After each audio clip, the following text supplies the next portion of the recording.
I'm James Brady. I've been coming to TLCC for about 10 years, and I grew up in the Catholic Church, and I think I always had a hunger for God and an interest for God, but I didn't really understand how to experience God or really what that was like. But I feel that even from a young age, I had a hunger to learn about God. As I grew up, as I went to college, I pretty much became an agnostic, and even in the years after college, no faith to speak of. But I feel that the Holy Spirit was drawing me to Him through different circumstances after meeting my girlfriend, who's now my wife. Then as time went on, my girlfriend and we got married. We had a beautiful daughter, Sophia, and kind of life got in the way. I never lost my faith, but my thoughts were in other areas. My thoughts became negative, kind of focused on the challenges that my wife and I faced. I was always interested in the Holy Spirit and reading and hearing these amazing stories, but I thought that could never happen to me.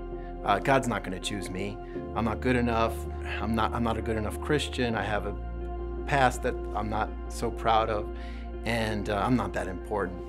So I remember hearing about Pentecost Sunday back in 2019, and I was definitely interested and intrigued to learn about the Holy Spirit and to kind of learn more in my faith walk.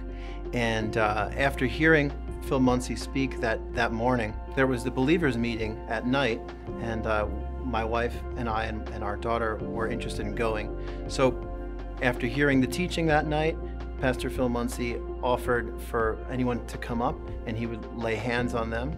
And I was not interested in doing that because I was a skeptic. And I said, I don't know if that's real. I don't know if that could, anything like that could happen to me where the Holy Spirit would talk to me.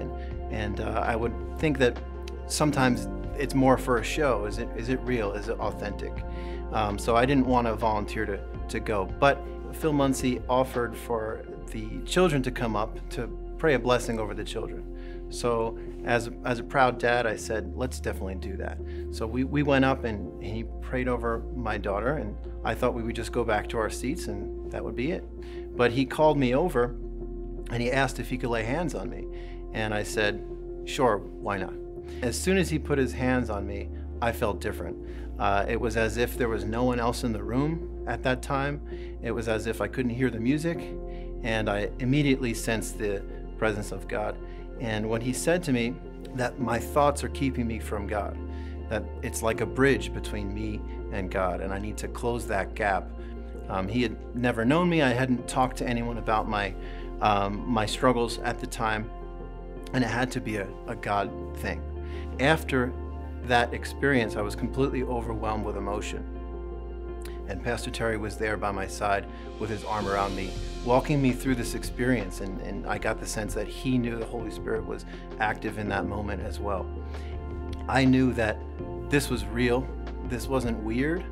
It was private. It was beautiful, powerful.